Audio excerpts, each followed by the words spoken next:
Olá, muito boa tarde a você que está conosco, aqui esperando pelas informações que vêm lá de Chicago. Você que olha para os números de fechamento lá em Chicago, vê números muito próximos aí da estabilidade, sem muita oscilação, mas é preciso analisar o que aconteceu ao longo do dia. O mercado ele vinha trabalhando bem, com cotações positivas aí até o finalzinho da sessão noturna. Depois, na sessão do dia, ele teve uma movimentação, uma pressão negativa em cima das cotações, mas acabou até que se recuperando. Vamos entender por que o mercado fez essa movimentação e um dos motivos pode ser a expectativa de que finalmente a gente tenha um acordo quase pronto, digamos assim, entre China e Estados Unidos. Vamos lá para Nova York, onde está o Stefan Tonkel, Stefan Société Générale, conversando com a gente e informando para a gente o que aconteceu no mercado hoje. Seja bem-vindo, caro Stefan, obrigado pela participação conosco mais uma vez aqui no Notícias Agrícolas. Como é que a gente pode analisar o comportamento, esse sobe e desce de Chicago hoje, Stefan? Boa tarde, Alex. Boa tarde, Brasil. É sempre um prazer aí estar participando da programação. Bom, conforme você comentou, né, o mercado teve uma movimentação relativamente, vamos dizer, um início de sessão firme, né, uma oscilação entre máxima e mínima não tão expressiva, mas até aqui uma movimentação interessante, né? A gente teve aí o início da sessão com o mercado trabalhando basicamente todo o overnight, a sessão noturna no campo positivo, né, alimentado justamente por essa possibilidade, né, de que um acordo esteja sendo delineado entre Estados Unidos e China. O que a gente escutou recentemente é de que existe aí um rascunho que foi preparado desse acordo e esse acordo aparentemente estaria nas fases finais de ajuste para assinatura, né? Isso se espera que ocorra até 15 de março, mas lembrando, isso sempre existe potencial de mudança, né? Mas enfim, o mercado ele iniciou essa sessão aí um pouco mais firme, aí a gente teve a abertura da sessão normal com o mercado sofrendo uma pressão vendedora. Duas as razões que a gente conseguiu observar nessa movimentação: uma é que são fundos que continuam colocando algumas posições vendidas em portfólio, né? Então eles forçaram aí o mercado um pouco para baixo, o mercado chegou a fazer uns 7 pontos de queda. Além dos fundos, a gente observou também uma participação aí um pouco intensa do lado comercial, né? O dólar no Brasil a gente viu que ele voltou a se aproximar aí dos 3,80, né? 3,78 e um pouquinho acima.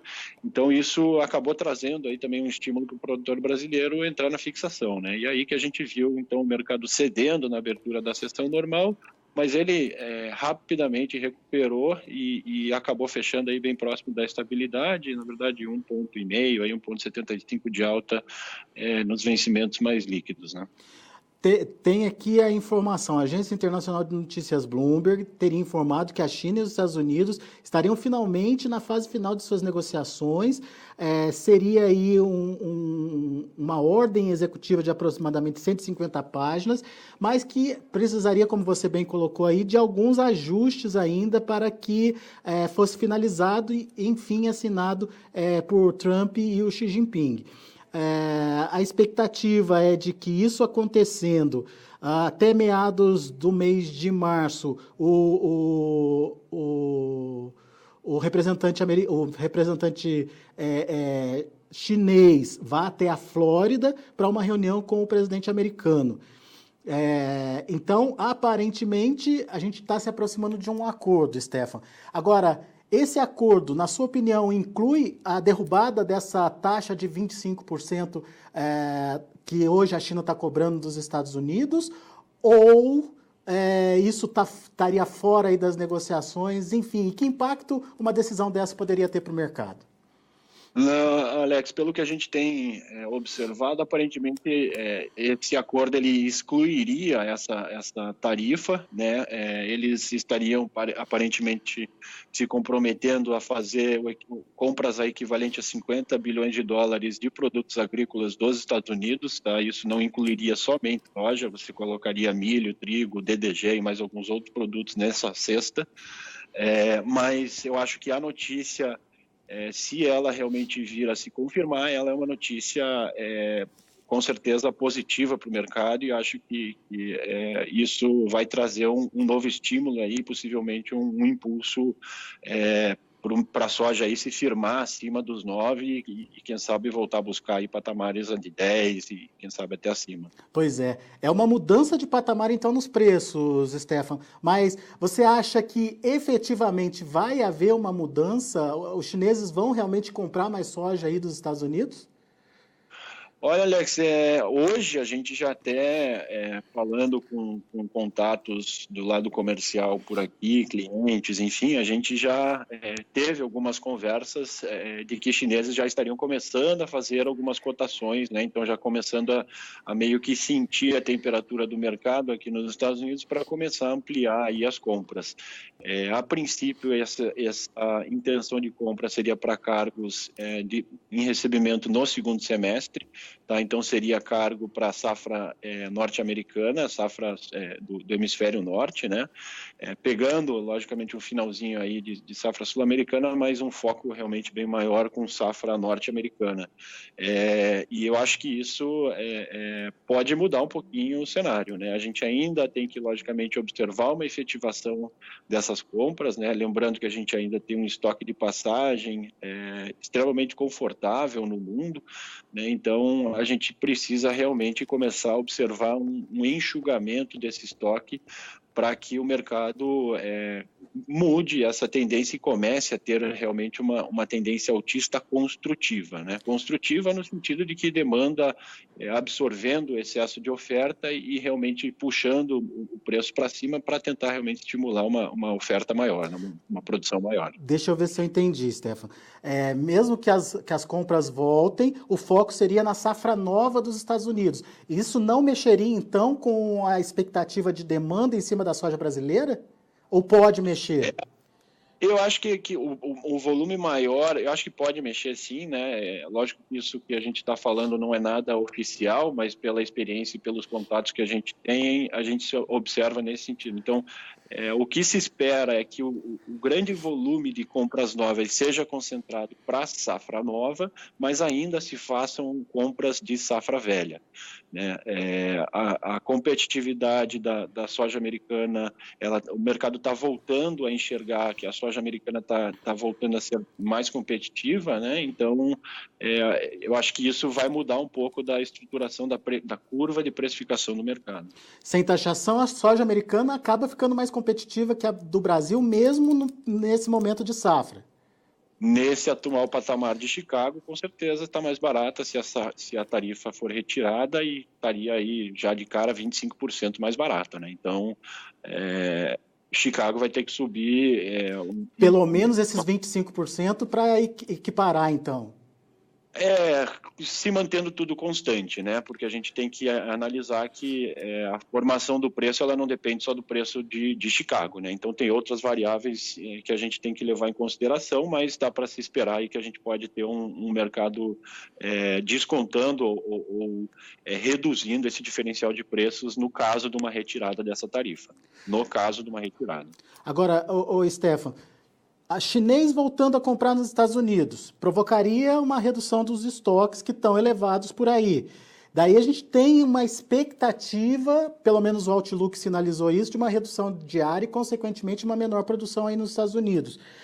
Isso dá segurança para o mercado para manter preços em outros patamares ou não? A história não é bem assim? Não, eu acho que dá um pouquinho mais de segurança. E acho que a mensagem que a precificação do board em Chicago está dizendo, né, da curva de preços em Chicago é exatamente essa, né? Então a gente percebe que os vencimentos mais longos eles vão ficando mais caros do que os mais curtos, justamente porque se enxerga que lá na frente a gente vai começar a ter, além de uma redução de oferta estimada pelo USDA, aí no relatório como você comentou, mas também um retorno da demanda, né, para a soja aqui nos Estados Unidos. Bom, mas tem espaço para os dois mercados nesse momento, Stefan, na sua opinião? Brasil e Estados Unidos. Eu acho que agora a janela está começando a fechar um pouquinho para o Brasil e está começando a voltar a ficar mais favorável para os Estados Unidos. Eita! E qual que seria uma dica para o produtor brasileiro, então? Não que a gente não enxergue potenciais de valorização, eu acho que o potencial de valorização existe, mas o Brasil ele vai deixar de ser o principal fornecedor de soja, né? A gente teve aí uma vantagem grande do produtor brasileiro nesse começo de ano, que era basicamente o único fornecedor de soja para o mundo, e agora os Estados Unidos voltam a entrar no jogo, né? Então a competição aumenta e logicamente, eu acho que você tem que ser mais sagaz no sentido de aproveitar ralis, né? Então, observando ralis do mercado, altas do mercado, sempre aproveitar e fazer alguma fixação para tentar sempre, logicamente, puxar esse preço médio da fixação mais para cima possível. Porque mesmo que isso não impacte mais na alta do prêmio, o Brasil ainda tem o preço de Chicago que pode subir, né? E isso pode, de repente, compensar aí o nível em real, será? Com certeza, com certeza. O desconto maior, porque Chicago ele acaba sempre refletindo uma realidade muito mais norte-americana, né? Então, se a gente observa uma efetivação dessa retirada de tarifa, o impacto no preço de Chicago, eu acho que ele vai ser muito mais forte do que se observa no prêmio. Né? Porque a bolsa realmente ela reflete muito mais uma realidade de oferta e demanda local, né? E aí você tem logicamente o prêmio, o basis ou o prêmio, dependendo da região que você está, tem uma nomenclatura diferente, mas enfim, tem o basis para fazer esse equilíbrio, né, dos destinos, das origens. E isso vale aqui para o Brasil também, prêmio pressionado por aqui, mas Chicago puxando. Exatamente. Muito bom. Meu caro Stefan, obrigado pela participação mais uma vez com a gente aqui no Notícias Agrícolas e volte sempre, viu, Stefan? Sempre bom falar com você. Sempre um prazer, Alex. Estamos sempre à disposição. E um grande abraço, um feliz carnaval a todos. Valeu, obrigado, Stefan. Um abraço. Stefan Tonke, Société Générale, conversando aqui com a gente, trazendo informações do mercado. O que muda com a efetivação desse acordo entre China e Estados Unidos. Para o Stefan, pode mudar muita coisa, sim.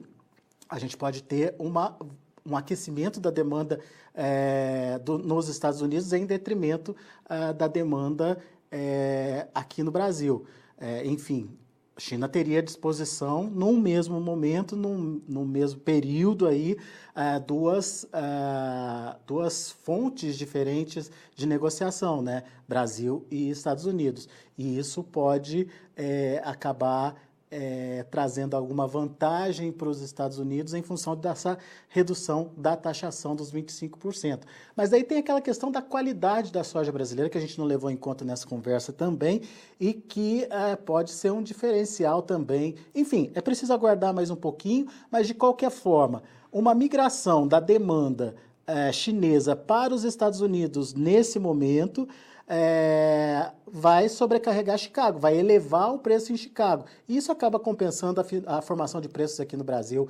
A gente perde com valorização dos prêmios, que já vinha acontecendo nas últimas semanas, a tendência aí de que esse movimento pare de acontecer e até recue um pouco, mas em compensação a gente ganha com a movimentação positiva lá em Chicago. E obviamente o dólar vai acabar sendo aí o fiel da balança, para onde o dólar for, o preço aqui no Brasil vai ser sinalizado.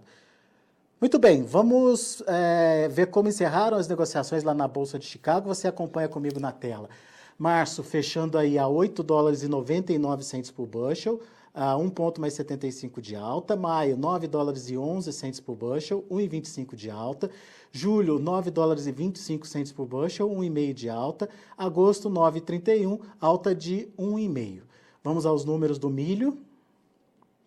Para março, 3 dólares e 64 cents por bushel, 2 de alta. Para maio, 3,73, 2,25 de elevação. Para julho, 3,81, 2 de alta. Setembro, 3 dólares e 87 cents por bushel, uma alta de 2 pontos. E para finalizar, o trigo. Março fechando a 4 dólares e 54 cents por bushel, uma alta de 1,5 ponto. Maio caindo 2,25, fechando a 4,57. Para julho 4,63, queda de 3,25. E setembro 4 dólares e 73 cents por bushel, uma queda de 3 pontos mais 75. Muito bem, são os números de hoje. A gente vai ficando por aqui. Agradeço muito a sua atenção e audiência. Daqui a pouquinho tem outras informações e mais destaques para você. Continue com a gente.